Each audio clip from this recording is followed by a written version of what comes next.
Hello friends, आज की इस रिवीजन वीडियो में क्वेश्चन नंबर 17 है। पानी से भरे एक बर्तन में 5 लीटर पानी निकालकर उसमें शराब मिला दी जाती है। यह प्रक्रिया लगातार 2 बार दोहराई जाती है। इस प्रकार मिश्रण में शराब और पानी की मात्रा 7:9 हो जाता है। प्रारंभ में पानी की मात्रा कितनी थी? देखिए, पिछला क्वेश्चन से जस्ट उल्टा है। इसमें हम लोग को निकाला था कितना अनुपात था। 100 लीटर पानी में से 10 लीटर पानी निकाल लेते हैं तो कितना अनुपात बचेगा दो बार प्रक्रिया करने के बाद। इसमें दिया है कि 2 बार प्रक्रिया करने के बाद अनुपात इतना हो जाता है। अब कितना लीटर पानी था वो चीज़ नहीं दिया हुआ है, लेकिन 5 लीटर पानी 2 बार निकाल के उतना ही शराब मिला दिया गया है। देखिए, इसे बनाने के लिए क्या करेंगे। सबसे पहले यहाँ पे लिखेंगे पानी से भरा एक बर्तन था, तो लिखेंगे प्रारंभ में पानी की मात्रा अनुपात में अंत में पानी की मात्रा। चूंकि यहाँ पानी से भरा बर्तन है इसलिए पानी के रिस्पेक्ट में निकालेंगे। इसको आपको ध्यान रखना है। देखिए, यहाँ पे जब 2 बार प्रक्रिया किया गया तो अनुपात कितना हो गया? 7:9 हो गया है। 7:9 हो गया है का मतलब ये भी तो कह सकते हैं कि 7:9 अगर टोटल मिश्रण कितना भी रहे, शराब मिला है या दूध मिला है या पानी मिला है, कुछ भी मिला है, कुछ भी मिलाने के बाद टोटल मिश्रण तो मेरा वही का वही रहेगा। अगर 100 लीटर का बर्तन है तो 100 लीटर रहेगा।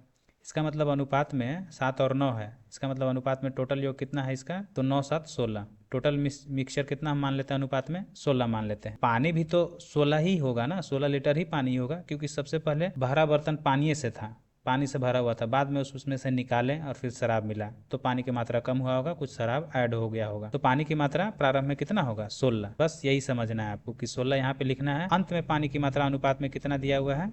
9 हो गया है। चूंकि शराब और पानी क्या अनुपात दिया हुआ है, तो ये शराब है और ये पानी है, तो 9 बच गया है, तो यहाँ पे 9 है।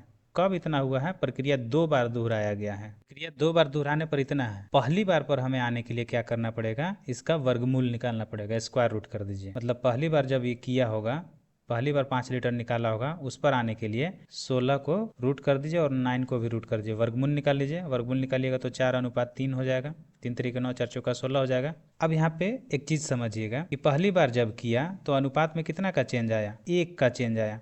मतलब 1 लीटर, ये बोल रहा है कि 1 लीटर पानी निकाला गया था, लेकिन नहीं, क्वेश्चन में कितना दिया हुआ? 5 लीटर पानी दिया हुआ। मतलब अनुपात 1 का मान कहीं ना कहीं 5 लीटर है। तो ये भी तो सब अनुपात में है, ये तो ओरिजिनल डेटा नहीं है, रेशियो का डेटा है।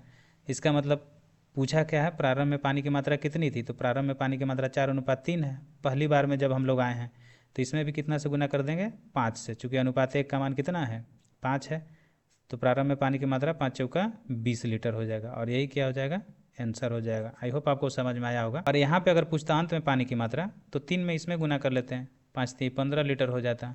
ये चीज़ हो जाता है। प्रारंभ में पानी की मात्रा और अंत में पानी की मात्रा का रेशियो निकालिए और जो दिया हुआ डेटा उसको निकाल के आप निकाल सकते हैं। नेक्स्ट क्वेश्चन देखते हैं, क्वेश्चन नंबर 18। दूध से भरे एक बर्तन में से 6 लीटर दूध निकालकर उसमें पानी मिला दिया जाता है। यह प्रक्रिया लगातार 3 बार किया जाता है। अब यहाँ पे तब मिश्रण में दूध और पानी का अनुपात 19:8 हो जाता है। प्रारंभ में दूध की मात्रा कितनी थी? ये जो अनुपात लास्ट में हो गया है 19:8, अगर इसी को हम जोड़ दें, मतलब टोटल मिश्रण मेरा हो जाएगा 9 8 17, टोटल 27 लीटर का मिश्रण होगा। अनुपात में कुछ भी हो, लेकिन मेरा टोटल मिश्रण तो 27 लीटर होगा। मान लेते हैं, अज्यूम कर लेते हैं, मान लिए कि इतना है, 27 लीटर है। ये एग्जैक्ट वैल्यू नहीं है, चूंकि रेशियो का वैल्यू है। तो यहाँ पे फिर से लिख लेंगे प्रारंभ में, चूंकि दूध से भरा बर्तन है तो प्रारंभ में दूध के रिस्पेक्ट में ही निकालेंगे। तो डेटा लिख लेते हैं।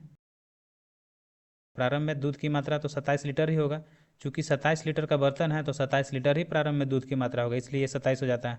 और अंत में दूध की मात्रा कितना हो गया? प्रक्रिया दोहराने पर कितना हो गया? ये 8 लीटर हो गया है, तो यहाँ पे 8 लिख लेंगे।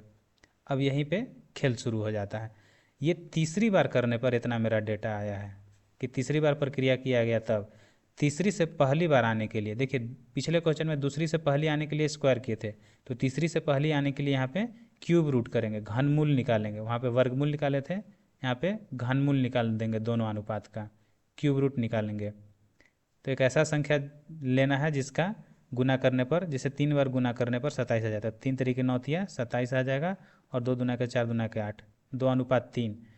पहली बार जब किया गया तो अंतर कितना का यहाँ पे बता रहा है? अनुपात में 1 का अंतर बता रहा है, लेकिन रियल में निकाला कितना गया है? पहली बार में 6 लीटर, तो ये 6 है। अनुपात 1 का मान 6 है। पूछ रहा है कि प्रारंभ में दूध की मात्रा कितनी थी, तो प्रारंभ वाला में गुना कर देंगे। प्रारंभ में कितना था? 3 यहाँ पे बता रहा है, लेकिन ओरिजिनल में 6 है तो 6 से गुना करेंगे। 6 3 18 लीटर, और यही मेरा क्या हो जाएगा? आंसर हो जाएगा, ऑप्शन नंबर सी। अगर अंत वाला पूछता तो 6 से इसमें गुना कर लेते, ये 12 लीटर हो जाता।